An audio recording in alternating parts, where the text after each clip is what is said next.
Hey, Sanjeev, are you there? I see your cursor moving around on the screen. Yes. Do you see me? Yeah, I now I see you. Yeah. Hi, Sanjeev. Yeah. Yeah. Hi, how are you? Hi, great. Saw a mysterious arrow moving around and figured you were around.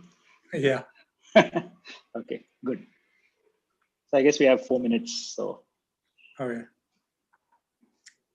So the conference is all online? Yeah, completely online, unfortunately. But it's been going well. Lots of events going on and lots of people participating in different events. So in that sense, it's fine. But it's always nicer to be live in person. Yeah.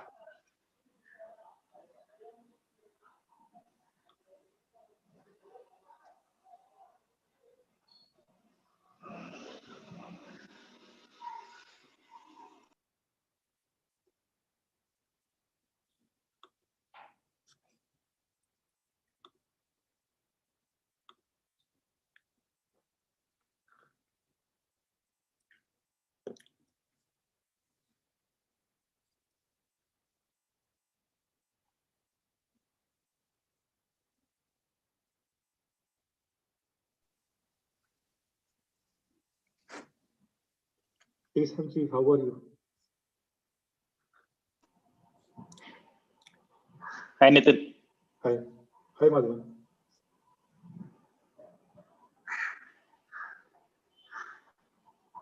Hello, everybody. Hello. That's Meena, right? Hi.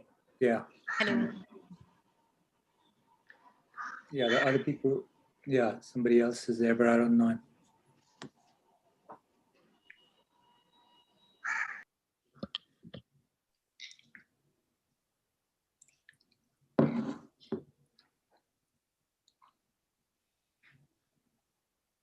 Sanjeev, it's a real pity that we are missing having you actually here at a real conference, Yeah, that would have been nice. It would have been really nice, yes. Where would it have been? In Goa. Oh Which my would goodness. Which would have been very, very nice. Huh? Oh my goodness. Okay. Yeah, I've never been to Goa. No, wait. Yeah, no, I've never been to Goa. Okay. On the list.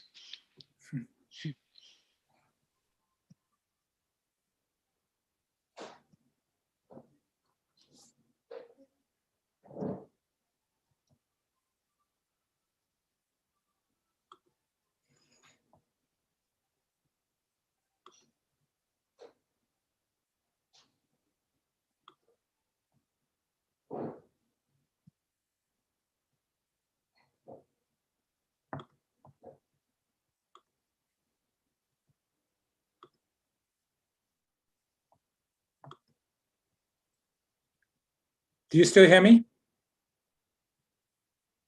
Yeah, loud and clear. Yes.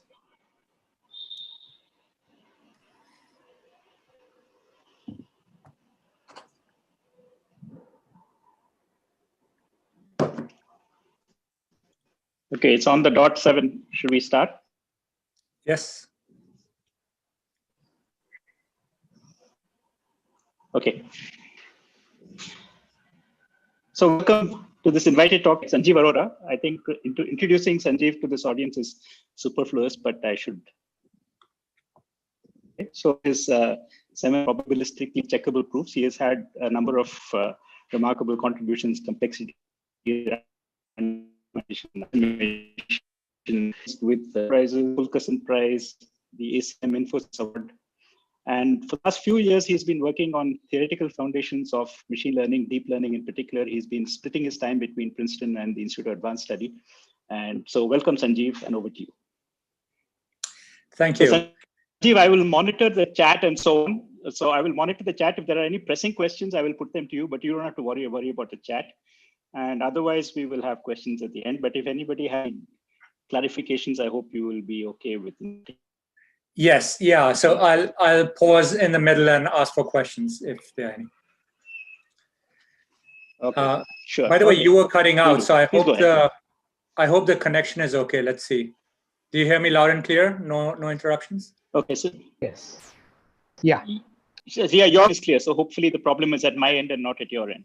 Okay, good. All right, so good morning here, evening there. And I'll talk about opening the black box, mathematical understanding of deep learning, where the black box obviously is deep learning. So AI and machine learning and deep learning are in the news, and these days deep nets can play Go better than humans, cards, drive cars, almost there, diagnose tumors, do science. So there's a lot of excitement. And since this is a talk to a theoretical CS audience, which is my old home, I wanted to talk about, have you think about as well, how we can incorporate these ideas into traditional theoretical CS.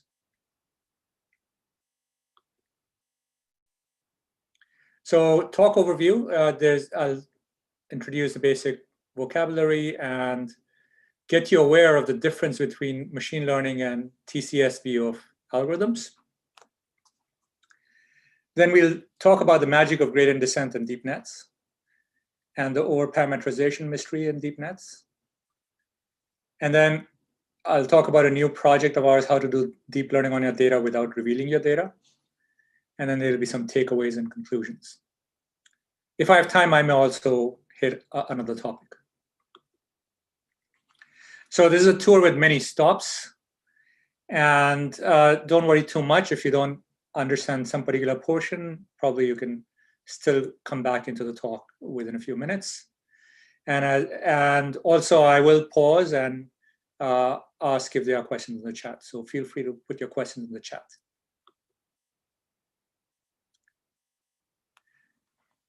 So a main conceptual hurdle for us TCS folks. By the way, Mukund, I didn't hear a recording sound. I don't know if you're recording or not. I think it is being recorded. Okay, yes, it is being recorded. Good. Okay, so main conceptual hurdle for us TCS folks. And it's funny, you know, I started working in machine learning. It took me quite a while to pinpoint for my friends, you know, what's different. So we all go through the algorithms course as undergrads. And here's what it says an algorithm is. So this is from this Steven Skinner book, but I think all the algorithms books have something like this. So, okay, algorithms are ideas behind computer programs. Okay, that's easy, uncontroversial. Then it says an algorithmic problem is specified by describing the set of instances it must work on and what desired properties the outputs must have. So there has to be a specification of what are the inputs, you know, a graph or whatever, you know, numbers, and what the desired outputs are. Okay, there's a mathematical description upfront of the problem. And then you design your algorithm and prove that your algorithm achieves those specifications. And my point is that machine learning procedures, especially the AI ones, often fail this definition. Problem instances and desired outputs have no clean mathematical description. Okay, so you go in trying to design an algorithm, but you don't have this thing that's supposedly needed to design an algorithm. You have to set up the problem. It's not like that. And the reason for this discrepancy is that, you know, I mean, there are people on this call who are roughly my age. We've known about quote unquote heuristics for a long time. And this stuff that is machine learning was called heuristics all this time. Okay, so that was not part of the TCS tradition. We came out of the logic or math tradition where the algorithmic problem is defined this way. So let me illustrate an example of a problem solved via deep learning. An input is pictures labeled by either cat or dog by people. In general, you know, there could be 1,000 classes of objects. All right, so these have been labeled by people. Now you're thinking of the picture as a vector of pixels, so it's just a vector. And the label dog is treated as 0 and cat as 1.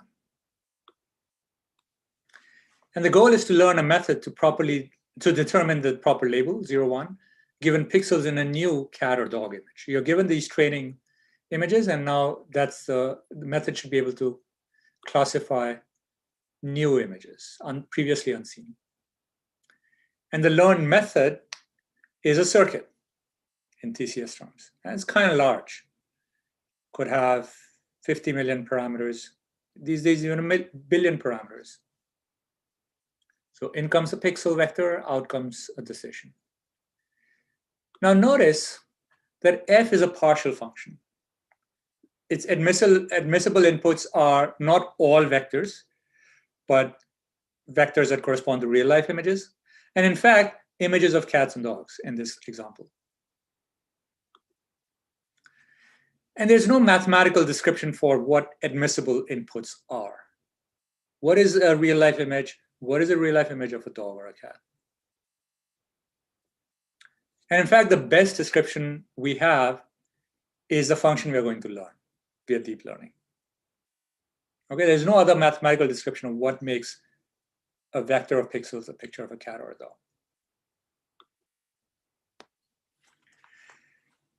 So now that I've put it like that, I know you all have seen deep learning and you all know your algorithms. Now that I've put it that way, you're wondering, wait, if we lack math description of admissible inputs and desired output, how do we know F is correct? And the answer is it's a probabilistic correctness. So the key assumption is that data, the training data, will IID samples from some distribution. independent, identically distributed samples from some distribution. So you went out into the world and there were all possible images of cats and dogs from which you took IID samples. By the way, it's an active research area to learn from data that is not IID, but today we won't talk about that. This is a canonical framework. So now you reserve some samples as test data or held out data, which are not going to be used during training. So at the end, you're going to test your circuit that you've learned on your cat and dog pictures using some held out images of cats and dogs and see if it's classifying those correctly or almost correctly.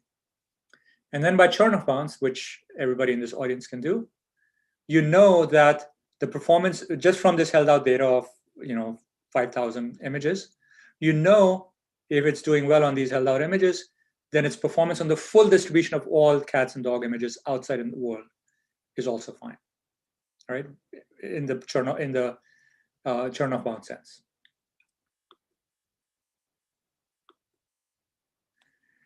Now, the other thing that always trips us people in TCS is that all these problems are hard. Learning circuits is hard. If you could learn circuits, there would be no cryptography, okay, or even things related to P versus NP and so on.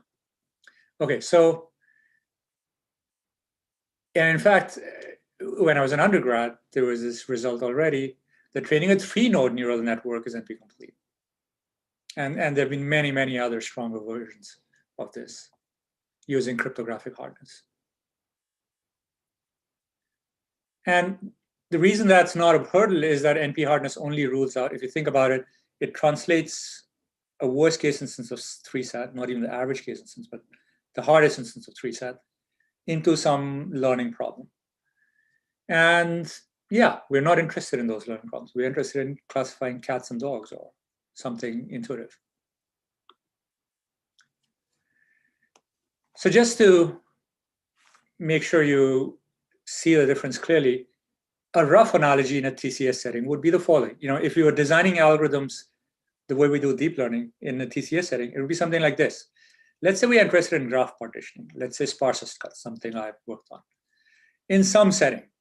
Now, it won't be all sparsest cut. It'll be, say, sparsest cut arising in circuit design or something. So you're going to sample graphs from that setting. So if it's circuit design, you get graphs from circuit design.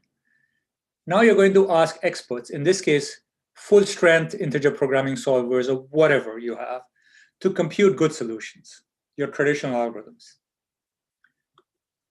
Then you use these solutions to train a circuit that learns to solve sparsest cut using learned patterns in training instances, because that's what deep learning would do. It's basically picking up on patterns of the input. So you get this circuit that translates a graph into some good cut. Then you're going to test this circuit on a few held out instances from the same setting.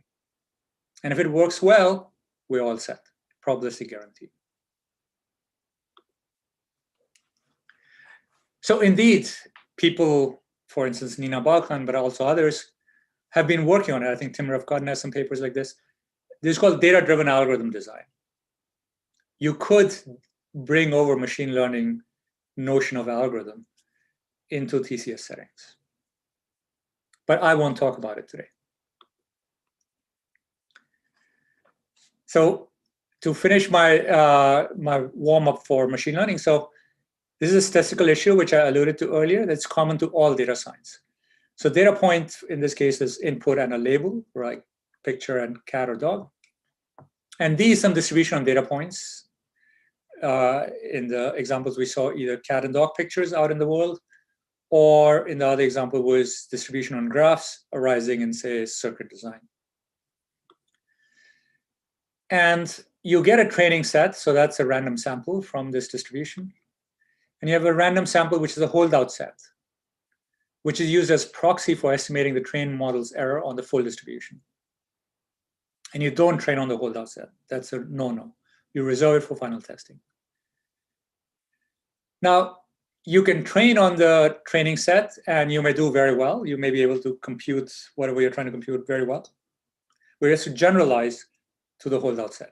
And that's called that's the difference between training error and test error. Test error is the error on the holdout set.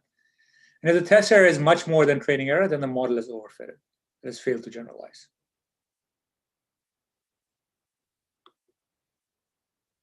Okay, so yeah, so this talk, we'll talk about difficult mathematical questions about deep learning and why they're difficult. And examples of mismatch between traditional frameworks like learning theory and optimization and deep learning phenomena.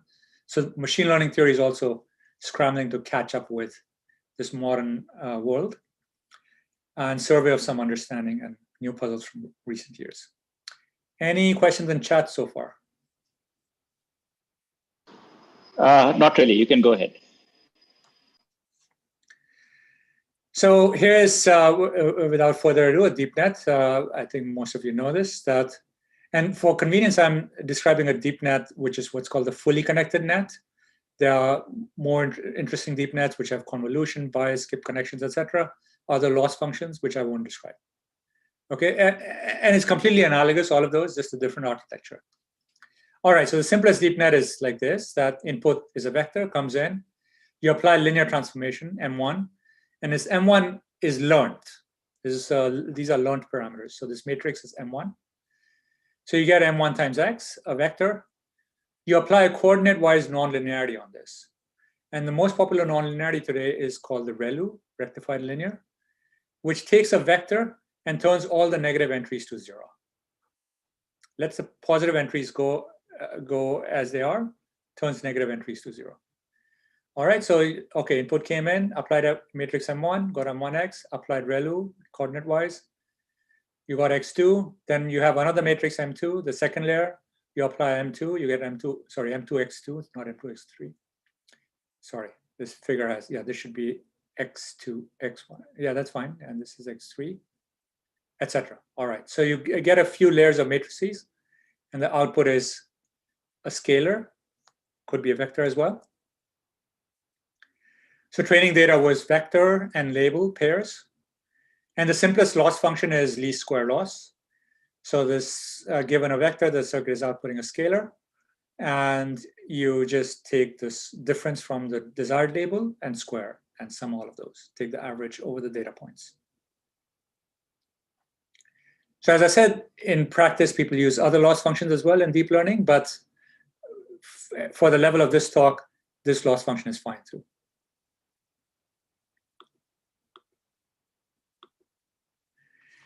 Now, how do you train this? Now, notice that these matrices, the sequence of matrices, the different layers, are parameters. And so the theta vector is the set of all these matrices. And you're going to learn these matrices. And the algorithm is going to be gradient descent, very naive. And how do you do gradient descent in this layered circuit?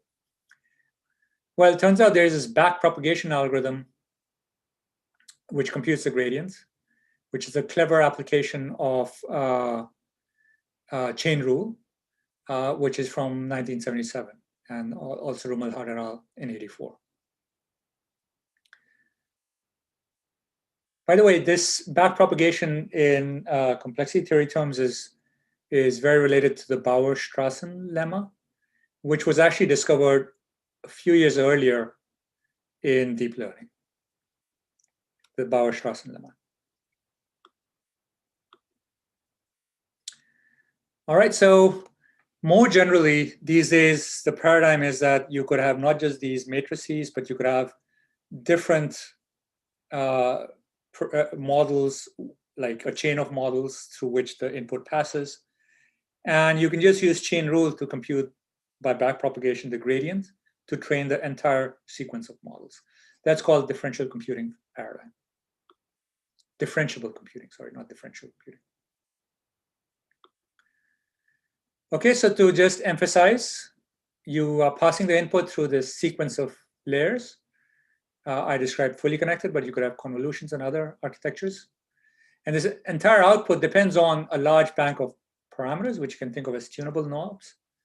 And gradient descent training is using a large training set of label inputs to adjust the tunable knobs to make the net's output match the label input, labeled outputs as closely as possible.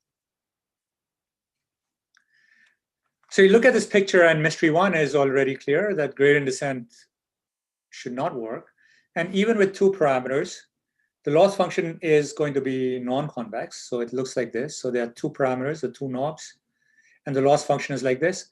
And you can see that intuitively what non-convexity means is that the knobs effect is very correlated, right? There are these ups and downs in the landscape. And we all know that, yeah, gradient descent should work for convex, but not for non-convex. And the landscape is non-convex. So this flies against experts' intuitions, of course. The second mystery concerns overfitting. So all machine learning procedures at the heart are kind of like this simple curve fitting, like least square, right? And in curve fitting, you can always overfit if you take a very complicated model. And we have this classic Occam's razor from 1,000 years ago, that you don't want overcomplicated explanations because they will overfit to the training data and not generalize to explaining new data. They'll have high generalization error. But with deep nets, the mystery is that overparameterized nets with way more parameters than data points outperform smaller models. So if you have 50,000 data points, chances are the network that uses 10 million parameters will do better.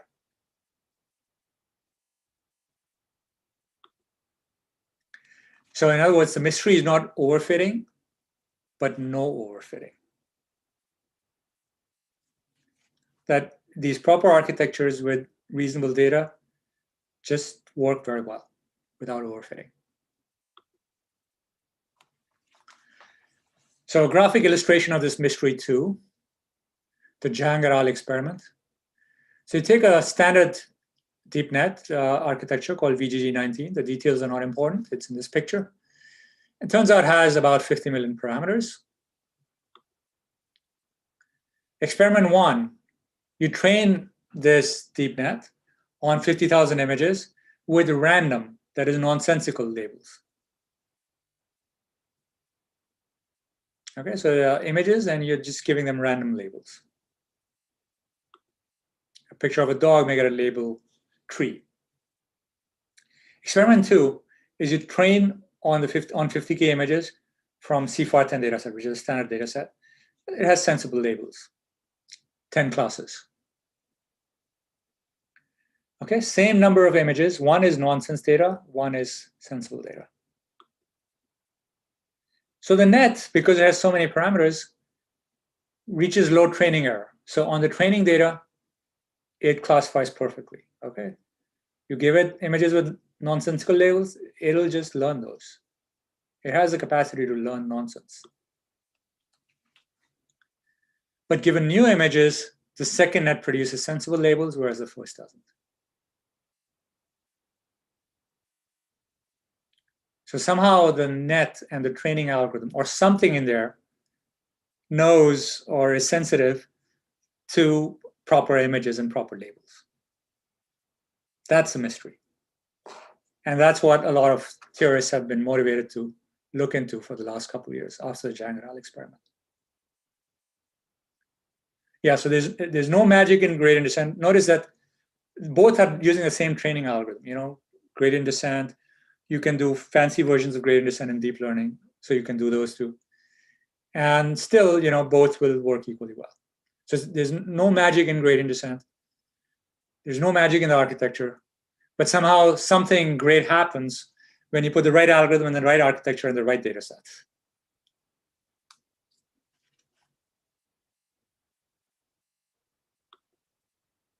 Okay, there'll be other mysteries and questions later in the talk. I'll pause again if there are any questions in the chat. So I don't see anything in the chat yet. Okay. So hurdles for theory. Loss function is currently a black box for mathematics. Since it depends on the Sanjeev, there was a good late question. What is a good data set? The questions. Does it make sense? That's the question. Yeah. I mean, if I knew, or anybody knew, that would be great. Yeah. So that, as I said, it's a mystery. Yeah. And people are trying to uncover that a little bit. So, right, so the loss function is currently a black box with mathematics, right? Because it depends on the complicated training data. If you remember, right, it was a function of the parameters, right? The loss function is a function of the parameters of the net, but it also depends on the data, right? Because it has to, the loss function says that on the data, the output matches the desired output. So it depends on the complicated training data. And we don't know how to characterize it. Exactly, that was the question, right? That somebody was asking. What characterizes the picture of a dog or a cat? And we have no mathematical characterization. That's the point I started with.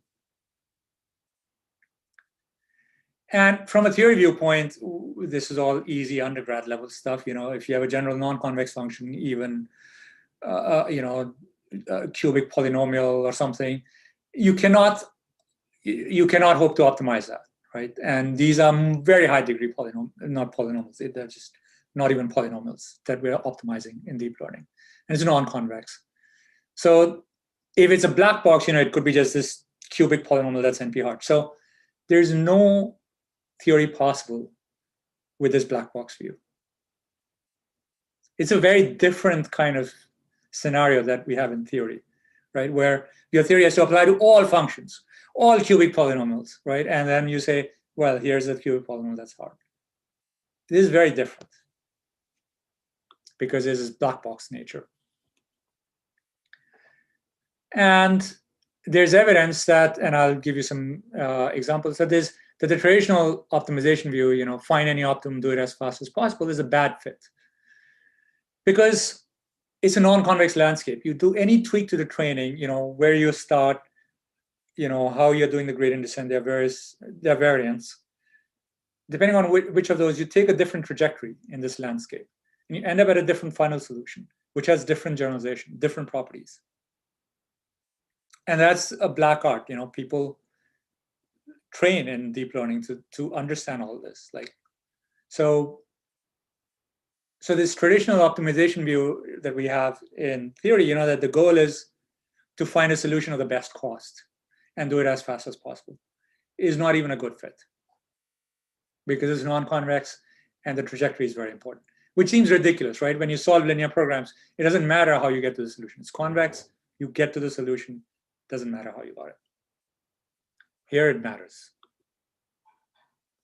So this is a lovely idea that I first saw in the works of this TTI Chicago group. Nish Rabur, Gunasekar al, Natish Rabur is the senior author. It's called The Implicit Bias of the Training Algorithm, which had a big impact on research in my group as well. So the agenda for theory is to open this black box, right? And you hope that you'll gradually analyze more and more complicated deep nets and get insight and see if theory can begin to explain these mysteries that I sketched. And yeah, an natural example that a theorist would come up with is, you know, understand trajectory of gradient descent for 2-layer nets or 3-layer nets on a simple data set. You know, something where we have a characterization. It's not dog versus cats. And understand this process of reaching zero loss and good generalization. So I'll give you some examples of these. People have done this. But the caveat is that if you think about it, these kinds of problems go smack into the heart of some of the most difficult mathematics. That these famous unsolved questions in PDEs, dynamical systems, complex systems, etc., which are exactly about how systems evolve under these gradient kinds of evolution. So you run into those kinds of difficult math questions, and you have to sidestep some of those difficulties by making suitable assumptions. So I'll now give you some vignettes of the kinds of work being done. And the first one is training of infinitely wide deep nets.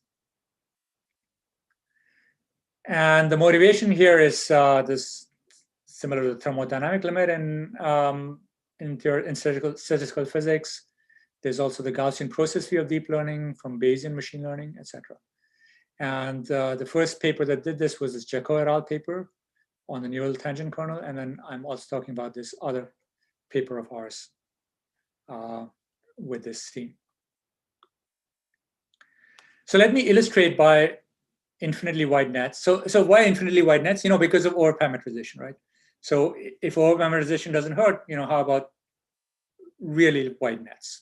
And then it turns out theory becomes easier. So let me illustrate what I mean by infinitely wide net with a simple example.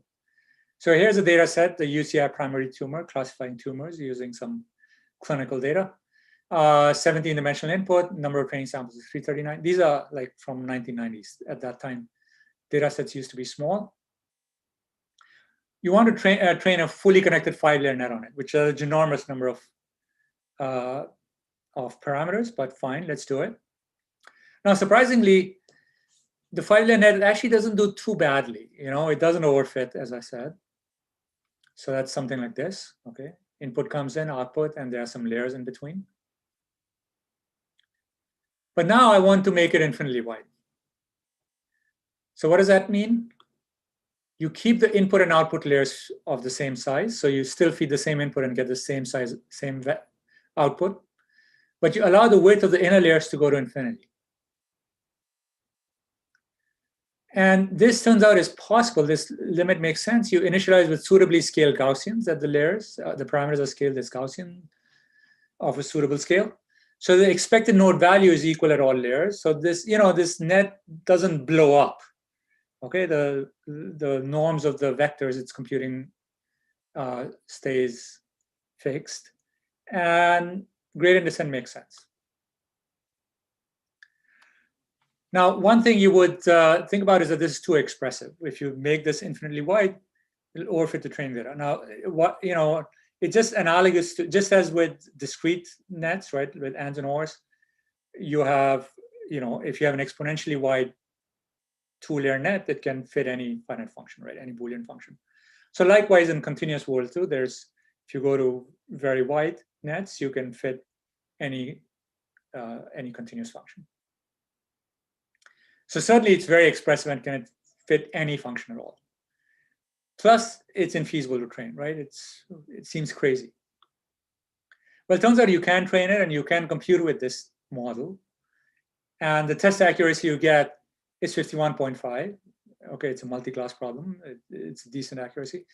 And then on these small data sets, the previous champions were these classic techniques like random forest, which is a type of boosting, Gaussian kernel, a kernel method, and beats those. Okay, by a little bit. And also for CFAR10, the image data set I mentioned before, the infinite convolutional net has accuracy 77% versus 83% for the corresponding finite net. So it's worse than the finite net in that case. For this UCI, actually, it's better than the finite net. But for the image task, it's slightly worse, but still decent. But 77% is a decent accuracy. And since then, this 77% has been increased to closer to 90%, which is actually even better with a different architecture. So the point is, this makes sense, and this is it's actually a reasonable model, and it can be analyzed by theory. So why did people start thinking about this crazy infinite limit? And why does this? Why can you compute with this infinite net? It has to do with the thermodynamic limit. And remember the original thermodynamic limit in the 19th century in the context of gas particles, molecular motion. So if you have particles that, so gas is discrete, it has particles. And so at any time, if you look at the distribution of the velocities of these particles, it's time varying because they collide with each other or with the walls. And so the distribution is shifting. But if you go to the infinite limit, that was the idea of Maxwell and Boltzmann, that if you go to the infinite limit, this distribution is not time varying and it approaches the limit. I mean, that's an ansatz. So if it approaches the limit, then you can use suddenly calculus and the laws of physics to compute what this distribution is. And you get some closed form. So something similar happens with infinitely wide nets, that the following are equivalent for, so what happens is some kind of a limiting process, and this net train on the gradient descent approaches a limit. And the following are equivalent for any finite data set. So you fix a data set, training data set. the infinite width fully connected net or convolutional net trained with gradient descent with infinitesimally small learning rate. So that's one model, the one we were discussing. And the second is something called kernel L2 regression with respect to neural tangent kernel or convolutional neural tangent kernel. So this limit exists, and it can be characterized in this mathematical way. And there is an efficient GPU-friendly, GPU is the processor on which you do deep learning, for computing this convolutional neural tangent kernel exactly. That was our result. It's some kind of dynamic programming. And the dynamic programming uses exactly this thermodynamic limit, that the vectors at the layers are approaching some kind of limit. So you can compute the exact performance of these infinite width net on finite data sets. It's an interesting model. And people are studying, how it generalizes and so on. So it's just more amenable to theory. So just to unpack the previous slide, what was this kernel L2 regression? So what it is related to this kernel SVM or kernel regression. These are old models. So the idea there is that there's an input X, and it's mapped to an infinite dimensional vector in a Hilbert space. And that's the reproducing kernel Hilbert space. And X maps to phi of X. Phi is the mapping. Like there's polynomial kernel, Gaussian kernel, etc. So of course, this infinitely wide input now, phi of X, you cannot hope to do machine learning on it. But there's something called the kernel trick, which says that so long as you can compute, given x1, x2, the inner product of phi of x1 and phi of x2, then you can do regression, L2 regression, or other linear models on this infinitely wide input, phi of x. So neural tangent kernel corresponds to a kernel, a new kernel, where each coordinate of phi of x corresponds to a parameter w in the infinite net. And the corresponding entry is the sensitivity, in a partial derivative sense, of the output to this parameter at time t equals 0 when you start the training. And so to do the regression with respect to this neural tangent kernel, you need some algorithm to compute this inner product efficiently, which is what this dynamic programming does. Okay, so I'll skim these results. You get some reasonable results. There's this paper we did running these neural tangent kernel type models on small data sets where the old champions were these methods like Gaussian kernel or boosting and so on. And random forest was the old champion, that's boosting. And this tended to do better. Okay. So can I ask a question? Sorry. Yes. Yeah.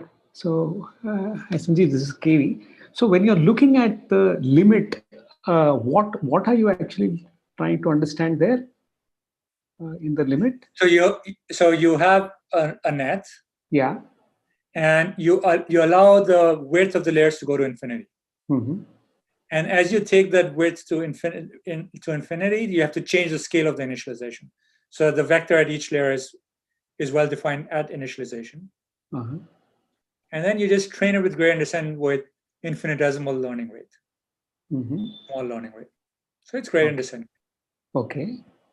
But no, so and finally, it approaches the limit, and you can compute that limit. Oh, you can actually.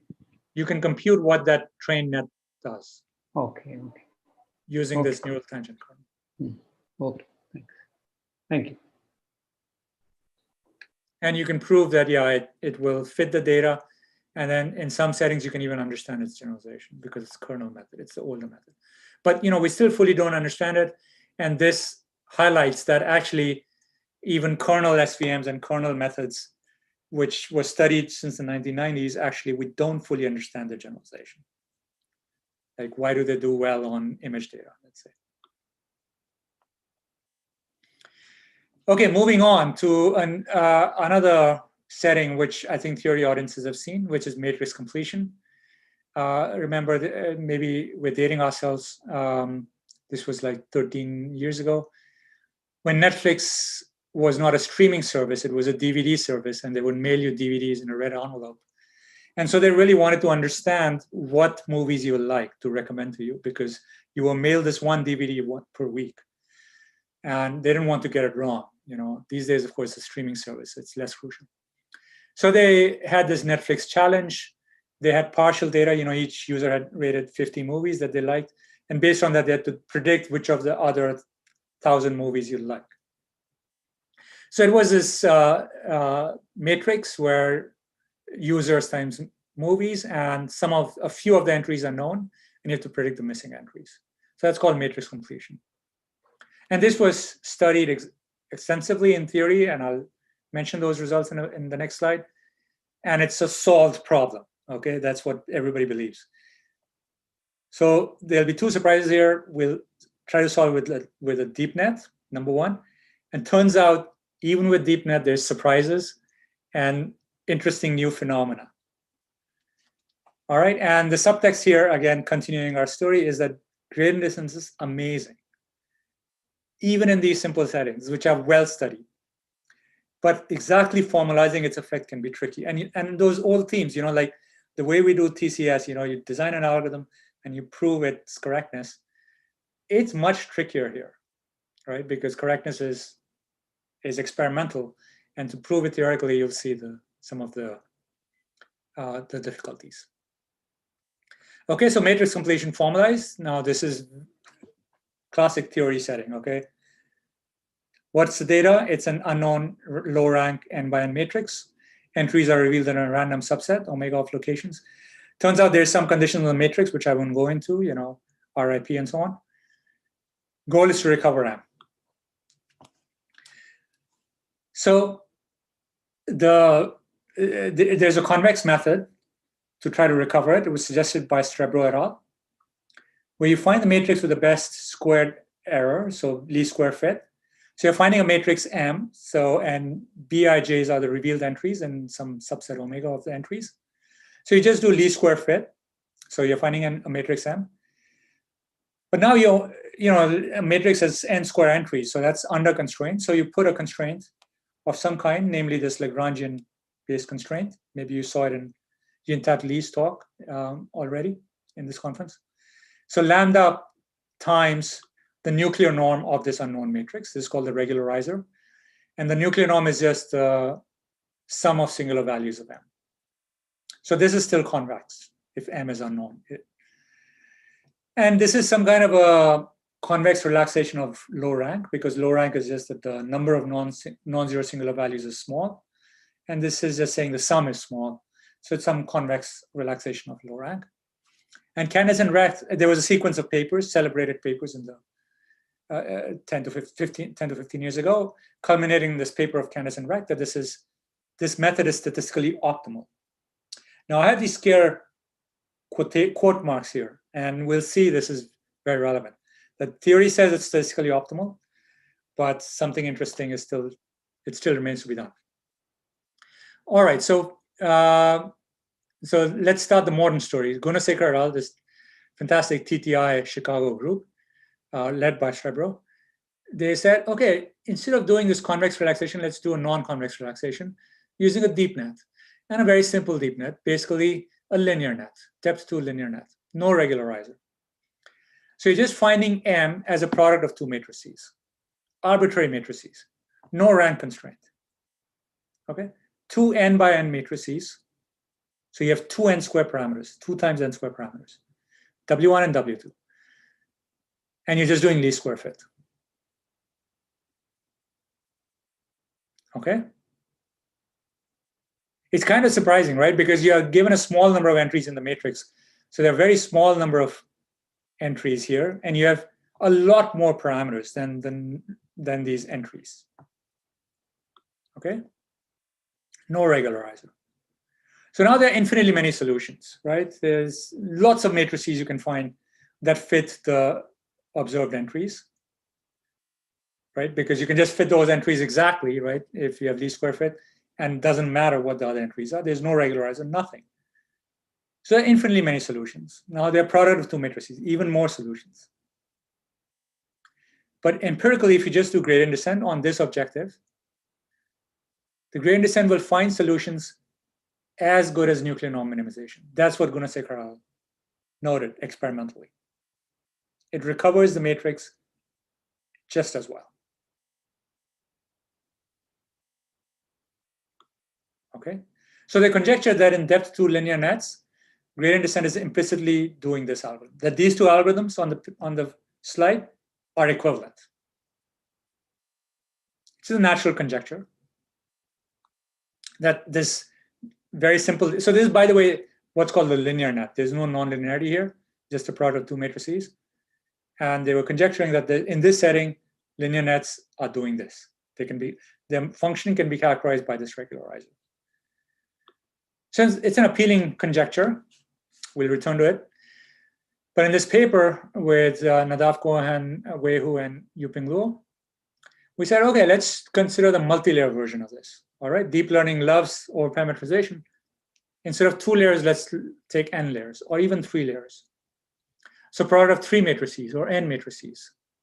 And you're fitting via least squares to the observed entries. If there are any questions, please feel free to interrupt or write the question. So the good news is that, that empirically this solves matrix completion better with fewer revealed entries than nuclear norm minimization. Okay, so this multi-layer linear net trained with gradient descent is doing better, and I emphasize, better than the claimed optimal algorithm, the nuclear norm minimization. It does better. So, you look at the initialization. So depth 2 is roughly like nuclear norm minimization. So this is a reconstruction error in a least square sense on the held out entries. And depth 3 and depth 4 do better by orders of magnitude.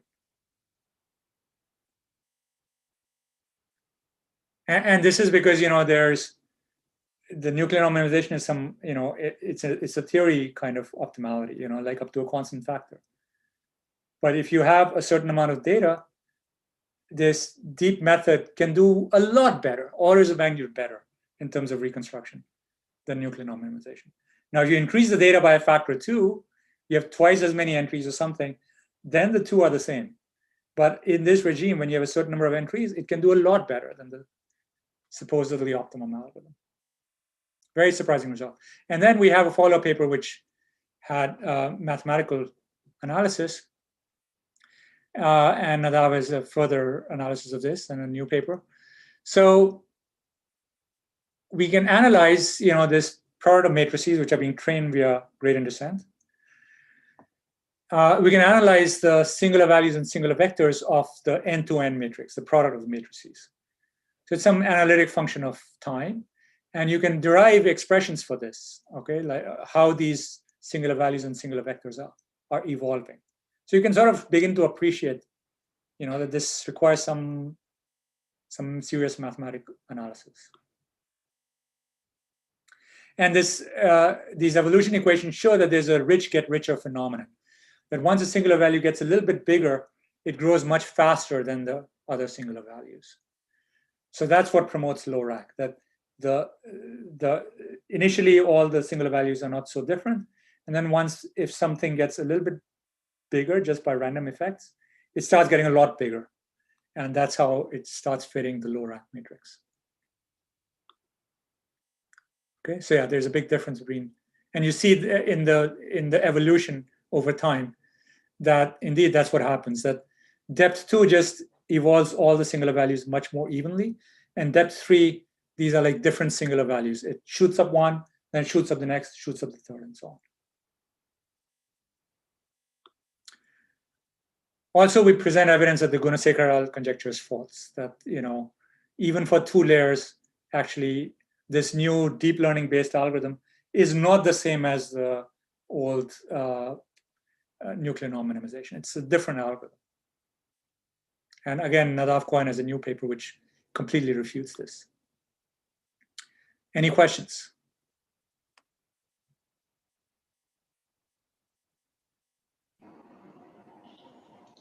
So the next vignette is how to, sorry, yeah.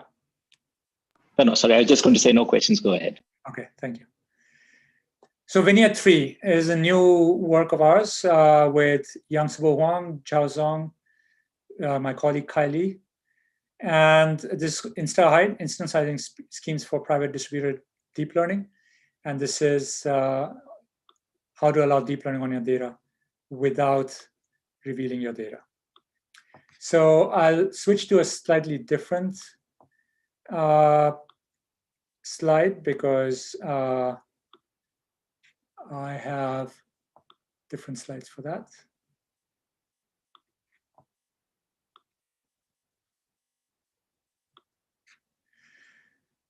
Okay. So this is, as I said, it's about how to allow deep learning on your data without revealing your data. And let me motivate that. So we're surrounded, and this is going to be the future, surrounded by the Internet of Things, self-driving cars, etc. And this world of convenience rests upon a very Faustian bargain that we have to hand over our data. Our Internet of Things will be talking continuously to the company's server, handing over our private data. And then in return, you enjoy a world that's customized for us. So we can ask, is this inherent? And the point is that this machine learning is going to be based on deep learning. It's clear. And so our data is going to be used in deep learning. And this little blue fellow is the standard training algorithm. So this raises the question, can deep learning be done on our data without making us reveal the data? And so some settings you can think about is like hospitals that are trying to train DeepNet on pooled patient data. We're now starting work on a project like this. And privacy laws prevent them from actually revealing their data, sending over the data. Or customizing your Gboard, Google Keyboard, for a user group using their chats without handing over the chats to Google. Or in general, just privacy preserving training and customization for Internet of Things, home devices, self-driving cars, etc. So turns out that I skipped those slides, that existing methods using cryptography and fully homomorphic encryptions, etc., are not very efficient, and they cannot scale to deep learning scale. So what we do is a new encryption, very lightweight encryption for image data sets and text data sets, which is called InstaHide. So you take the data set, and the data set is encrypted. And it converts these images to pseudo images. And now you can do deep learning as is using existing code, PyTorch, etc., on these pseudo images. Training is unchanged. This net is going to train and test on encrypted images, these pseudo images. And in practice, we find that this lightweight encryption has minor effect on final accuracy and almost no effect on efficiency. And it reveals nothing about data. Well, this means that it's a cryptographic kind of setup where violating privacy requires solving some computationally difficult problem. So here's InstaHide details. So there's something called mix-up data augmentation that's standard in deep learning these days. So mix-up is the following. So remember that images are just vectors of pixels. So you can do linear algebra on images. So 0.6 times this image plus 0.4 times this image is the superimposed image. Okay, if you just do pixel-wise addition, you get the superimposed image. So you can do the same superimposition on labels. So labels in these image settings, because there are multiple classes, are one-hot vectors. So if you have four possible labels, the label of this is bird, so it has a 1 in the coordinate for bird and 0 else. And if another label is airplane, then this will have 1 for airplane and 0s everywhere else. So the so-called one-hot vectors. So you do the same mix-up on the labels as well, and you get this mixed label. So you train on these mixed labels and mixed images, and this is called mix-up. And this actually turns out does better than training on normal images. Okay, this is an existing method, mix-up.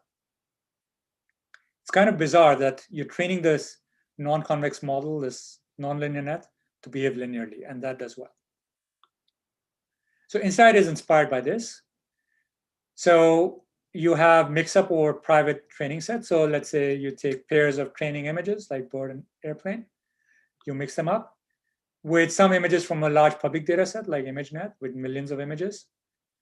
And there are these coefficients which are chosen randomly. And then you do this mix-up and you flip the pixel signs randomly to get this mixed-up image. And you train on this mixed-up image. Okay, now if you look at this image, it doesn't reveal a lot to the eye. And you're using this large public data set because it's public, which gives off-the-shelf method. And large gives, we think, a little bit more security. So there's a private encryption method, private key encryption method, where the choice of images used for mixing and the coefficients and the random sign mask are not going to be reused during training. It's just used once. So you can mix the same image multiple times, but you use different private keys. And in general, you can mix some number of private training images and some number of public images. So our conjecture based upon intuition from subset sum is that this, given these mixed up images, you should not be able to get these original images very easily, and it takes some reasonable polynomial time. And n is large, so even square or cubic is a lot. Now, just this past month, there was a new attack by Carlini et al., which shows that the subset sum intuition as is not quite right, because the attack actually avoids solving subset sum, but then incurs a runtime n cubed, where n is the size of the private data set. So it's better than we thought in terms of, it doesn't use subset sum, but it still takes a large amount of time because the private data set is still, in deep learning could be tens of thousands of images. So it's still not practical, but it shows that subset sum is not the right intuition. So this is still, the mathematics of this problem in StarHide is still under further study, and we hope that it'll change privacy utility trade-offs implicit in today's tech worlds and regulatory frameworks. Okay, so that was it, and I'll go back to my other. I think I'm out of time, right? I'll leave some time for questions, so I won't do this one. Just tell you what it is. This is another paper with Sunjay and Lee from this year, where we show that, in gradient descent, you think of the learning rate as small, right? That's intrinsic to the optimization and all the analysis and so on.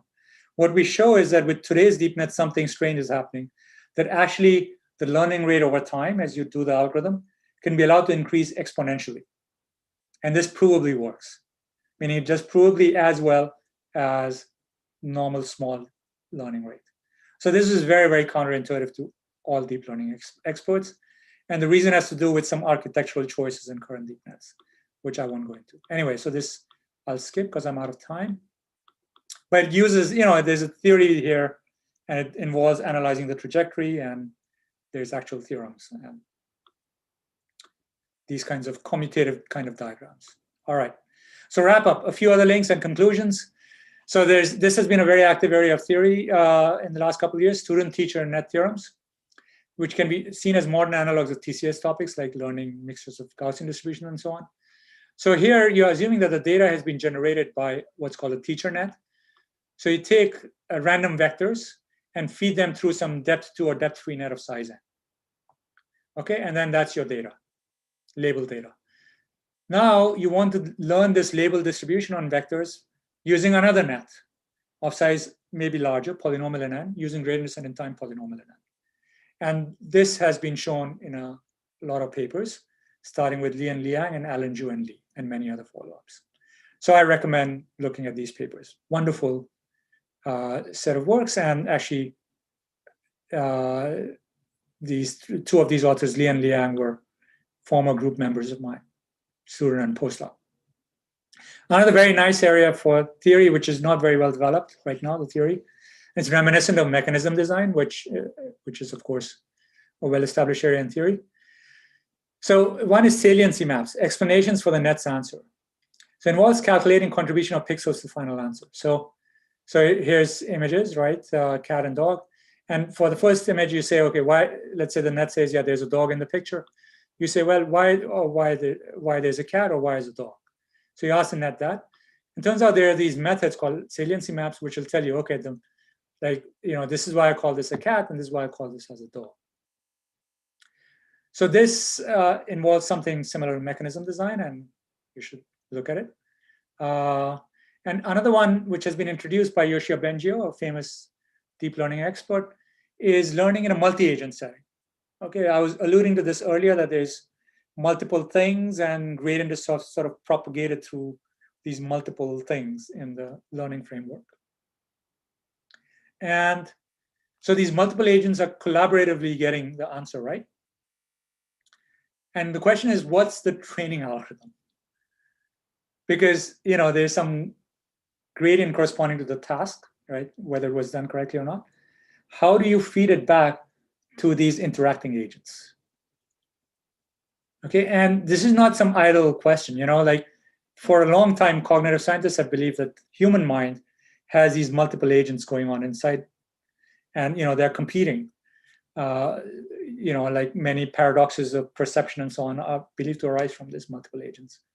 So this is where Bengio's group is going, like to try to have more general purpose learning agents.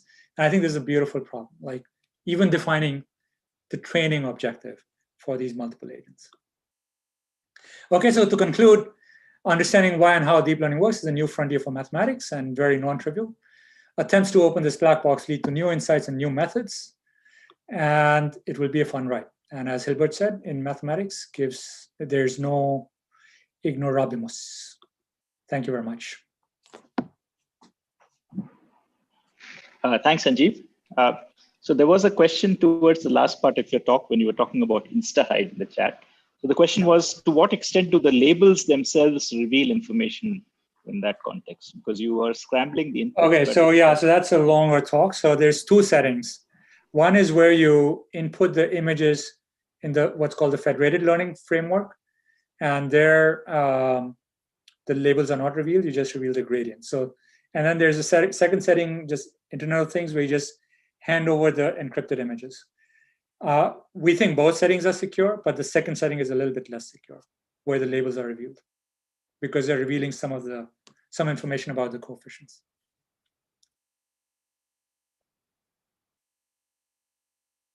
Thanks. Are there any other questions? People should feel free at this point to just open their mics and ask if they have any questions.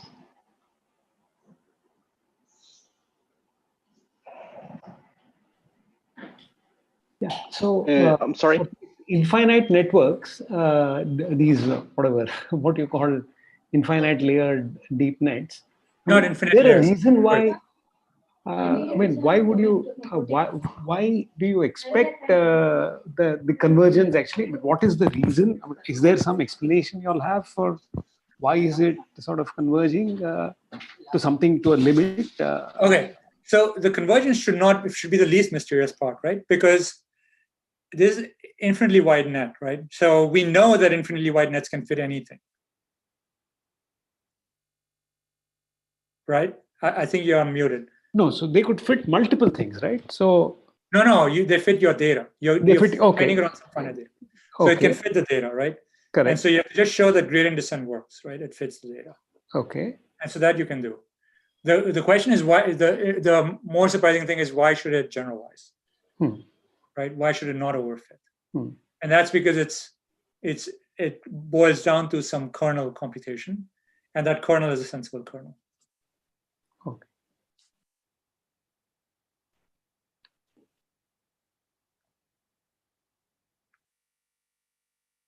Yeah, that's why I highlighted this generalization issue from the very start, because these nets are highly overparameterized. It's not so surprising that they fit the training data.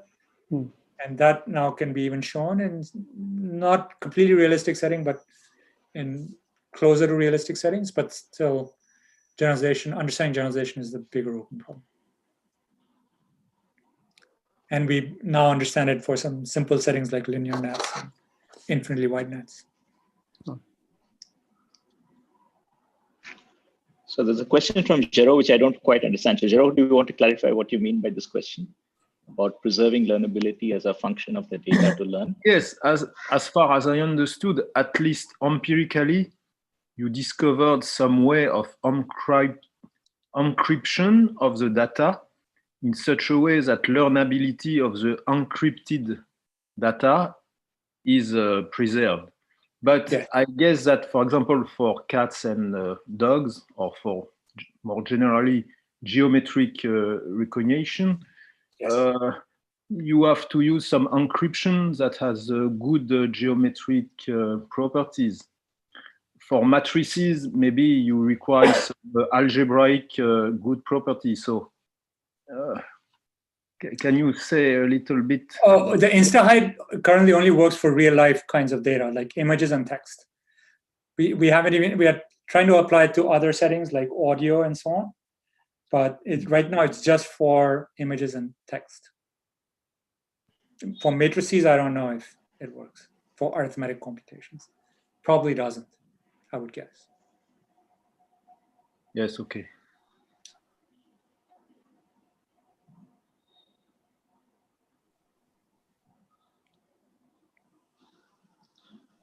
I have a very naive question. So when you design a deep net, is there any mathematical explanation how many layers you could aim for? So in order to have a certain quality of the result. Okay, good. So as you would imagine, mathematically, there is no answer to that. Like you give me a data set, how many layers it needs. But it's actually a very interesting question. So the reason deep learning didn't work for all those, I mean, it's an old model, as everybody knows, 50, 60 years old or something, 70 years old. For the longest time, people thought that you can't train nets more than 4 or 5 layers. Okay, and when the Hinton paper in 2013 used 8 layers or something and did well, that was already quite surprising that they managed to get to 8 layers and make it work well. And then after that, people were inspired and had tweaks to things, you know, batch norm and so on, which allowed them to get to 20 layers. And then there was a breakthrough, something called residual connections, which are these skip connections across layers, which suddenly allowed people to go to hundreds of layers, if even 1,000 layers. So yeah, and actually it does better. So hundreds of layers do better than 5. So always people thought that, you know, if you go from 5 to 50 layers, the gradient propagation through the network gets slowed down so much because it's going through so many layers. It becomes nonsensical. But somehow with these modern architectures, that's not the case. So I mean, there's been so much progress in the last 7, 8 years. You know, once 10,000 people are thinking about it and, you know, there's billions of dollars to be made, progress happens at a very rapid pace. And all these old intuitions were just overturned. And you see with this, in the linear setting, which I described, right? Matrix completion. You go from 2 layers to 3 layers, or in general 4 layers, you do better, even for matrix completion. Okay, thank you.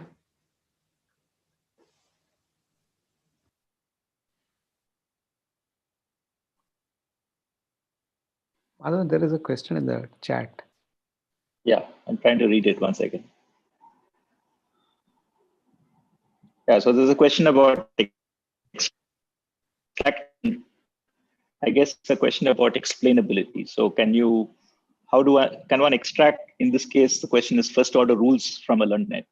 But I guess more generally, can you come up with, this is what you mentioned right at the beginning, that we really don't, in some sense, a way of understanding these black boxes in any concise way. But I think now there's a lot of emphasis on that in terms of, say, regulation and things like. Yes. So like what you talked about, saliency. That's this attribution. So that's the slide I was alluding to. Yeah. So explaining what the deep net is doing. I think this area is still wide open. You know, there were some methods and they sort of work, but then there's like, it's known that sometimes they give nonsensical answers. So it's open, I would say. But yeah, look for this buzzword, saliency or attributions.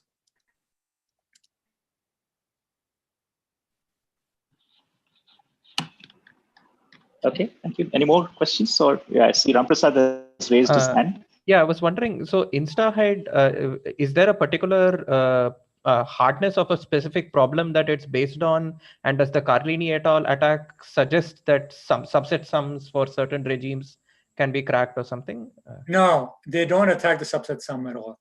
So they do a cubic time computation by taking all the pseudo images. So we were thinking like, to attack it, each pseudo image is encrypted using subset sum, that you'll do some version of subset sum.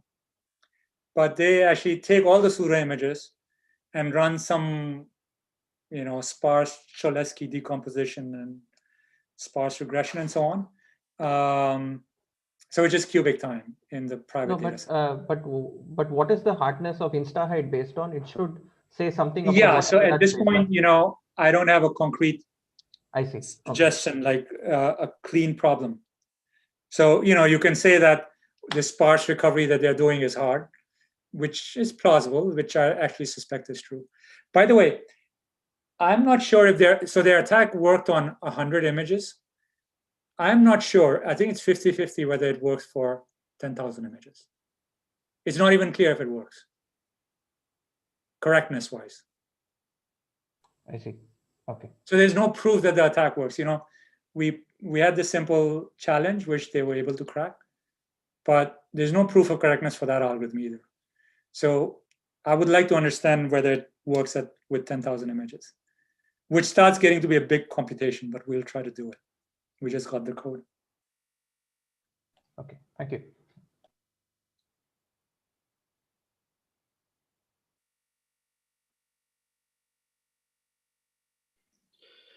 I'm sorry. Yeah. So maybe by the way, to attack those inside encryption, you train a deep net. Actually, that's what they do. Sorry. Another question? Yeah, if you don't mind. Maybe you already answered it. In the second example where you do the matrix completion, and there was the theorem, the mathematical theorem that says that under some assumptions, there is this best quote unquote way of building those matrices, which doesn't do what the neural network does. What kind of assumptions are they using which break in reality in some sense? Okay, so were you referring to this slide? Like, yeah, is going to stick around the difference between the result in 0, 5 and 17, like because they have some mathematical reason. 0, 5 to 17, you mean? Or yeah. Okay, so the people who followed matrix completion back when it was fashionable will remember that there were these conditions under which matrix completion works, like RIP or incoherence and so on. So those things are implicit in this, and which I didn't try to spell out here. So under those conditions, matrix completion works. So either of these methods, it obviously cannot work for an arbitrary low rank matrix. You cannot recover it provably from a small number of entries. So there are these conditions on the matrix.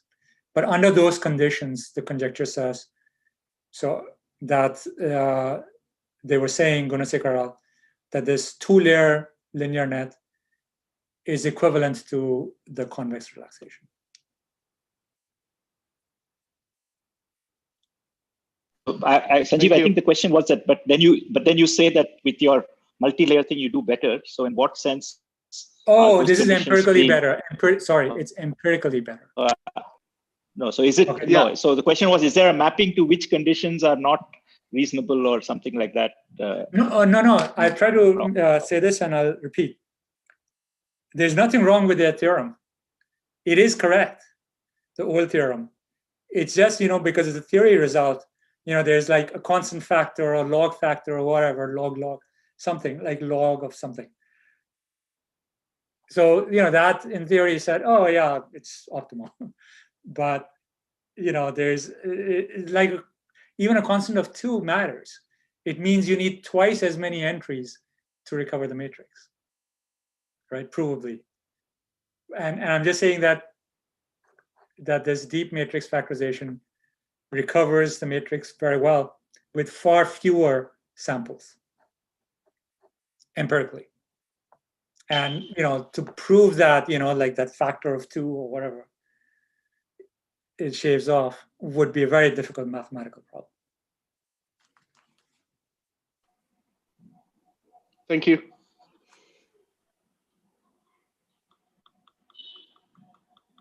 Okay. So I think Okay. the quiet lull. So maybe we should take this opportunity to thank Sanjeev. So Sanjeev, wonderful talk. Thank you very much. And do hope to have you in person at some point in the near future. Yeah, I'll also join this gather for a little bit. Yeah, is there a that'd be gather? great. Yeah, there is a gather. I hope you got the link in Yeah, your mail somewhere. Yeah, so yeah, that would be great. If you join there, I'm sure there'll be Okay. So wait. Yeah, thanks a lot. And bye-bye, and see you all. There's another talk coming up pretty soon, so don't go away very far. Okay, so I'll stop sharing or whatever. Yeah. Yeah. And I can log out of the Zoom, right? I go to gather. Yeah, I think you can log out and go to it's fine.